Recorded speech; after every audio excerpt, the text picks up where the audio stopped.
Good evening. Hope you guys are having a great day so far. Kip here, your whiskey tour guide, with another episode of Toast to History. Tonight, we're going to do part one of a two-part series on Prohibition and the ugly thing that Prohibition was. And we're going to begin tonight with the Temperance Movement. And it could be said, it could be argued that the Temperance Movement is the first political lobby group in our country's history. Now, most of us think of Prohibition. If you enjoy the red liquor, as it was known, we think of that probably in the early 1900s. And that's when it kind of all came to a head. But the Temperance Movement actually began with the American Temperance Society in 1826 in Boston, Massachusetts. That is 25 years prior to the Civil War.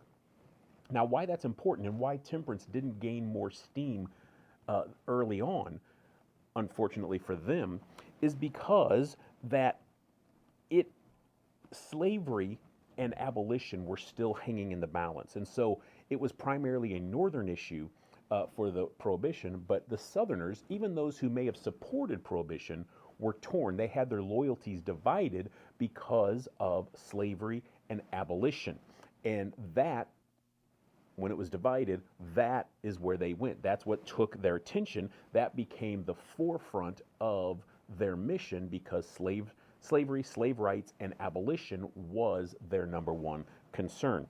Now, once the Civil War ended and emancipation was finalized and successful with the passage of the 13th Amendment, which was passed by Congress on January the 31st of 1865 and then ratified December the 6th of 1865, temperance then began to gain more steam.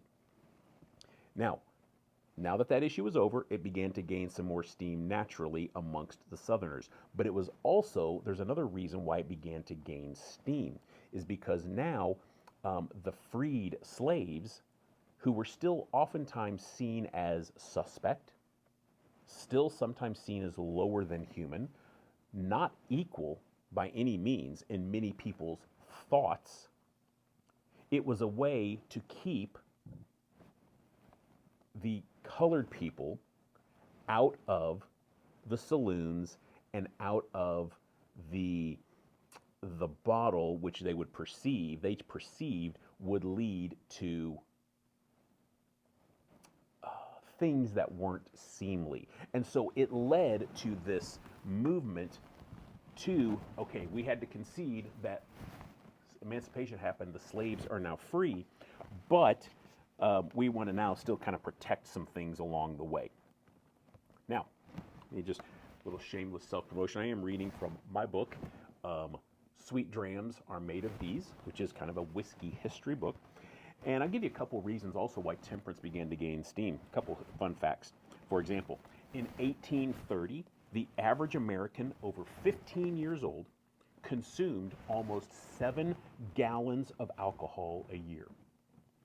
That's the equivalent of about 72 bottles of 100 proof spirit. That's a bottle every 5 days. That is 3 times as much as we drink today. You want another interesting fact? In George Washington's farewell party for the troops after the Revolutionary War in 1787, he threw a little party, had a guest list of 55 people. You and I have probably all been to a party with more people than that, but 55 people on the guest list. The bar tab for that event included 60 bottles of claret, 54 bottles of Madeira, 22 bottles of porter, 12 bottles of beer, 8 bottles of hard cider, and 8 bottles of whiskey, as well as 7 bowls of spiked punch. Wow. That was a party. This excessive consumption of alcohol was alarming to many. And of course, it did lead to some misbehavior, of course, unfortunately. So instead of treating the issue with moderation, the temperance movement saw the evil in it and went for that complete and total prohibition. Now, prominent leaders, they gained some prominent leaders within the temperance movement. People like Thomas B. Welch, yes, that Welch, of the Welch's grape juice fame. Susan B. Anthony, Andrew Carnegie, P.T. Barnum, the circus lead, as well as popular industrialists like Henry Ford, Andrew Carnegie, and John D. Rockefeller. Now, we move on, and the temperance movement did need a little bit of extra help. So the first president of the Women's Temperance Union, Christian Union, was Anne Wittenmeyer.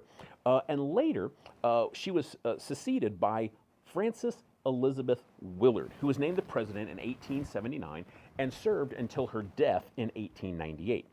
Now, if you're not familiar with that name, Frances Elizabeth Willard, there's actually a popular whiskey today that's named after her in her remembrance, and that is Few, F-E-W, Frances Elizabeth Willard Spirits, Few Spirits, out of Evanston, Illinois. And the reason that they picked that name is obviously that's where they started, but because Willard was named president of the newly formed Evanston College in 1871.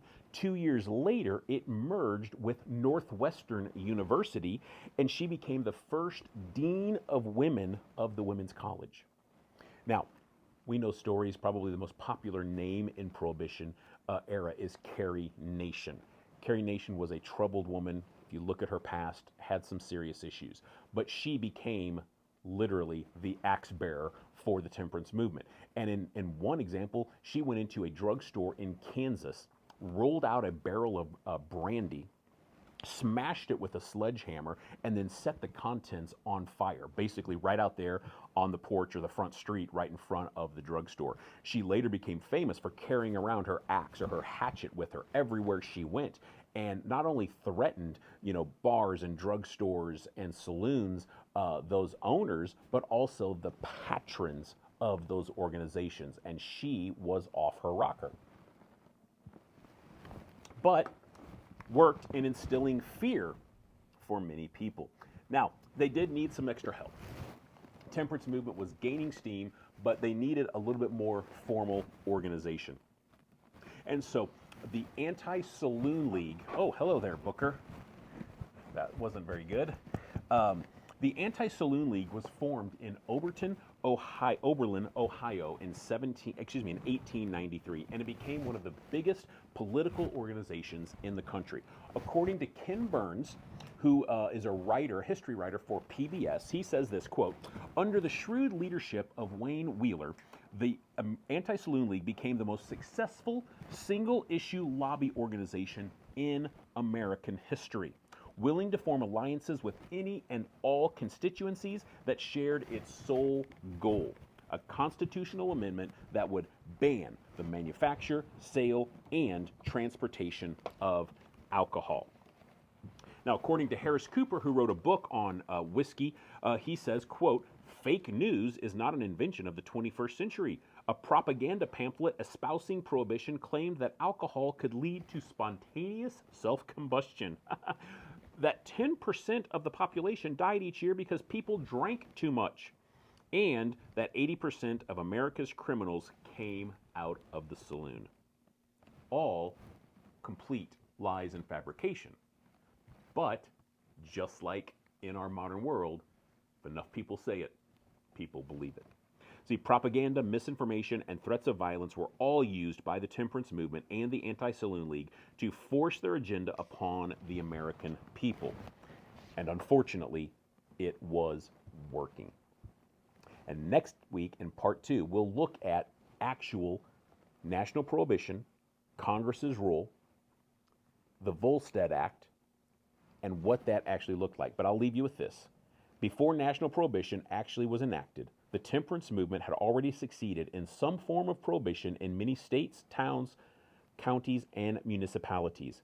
By 1915, that is 5 years prior to prohibition, 20 states were already dry. Kentucky, Illinois, Minnesota, Alabama, Arkansas, Tennessee, West Virginia, Oklahoma, Georgia, Missouri, Iowa, Connecticut, Arizona, North Carolina, North Dakota, Kansas, Maine, Louisiana, Mississippi, and New Hampshire. The stage was being set for their end game, a complete and total prohibition of alcohol in this country. And unfortunately, they were well on their way to succeeding in that. We'll look at the rest of that next week in part 2. But for now, let's raise our glass to celebrate that we are no longer under a prohibition and that we can enjoy the beautiful red liquor. Cheers. We'll see you next time.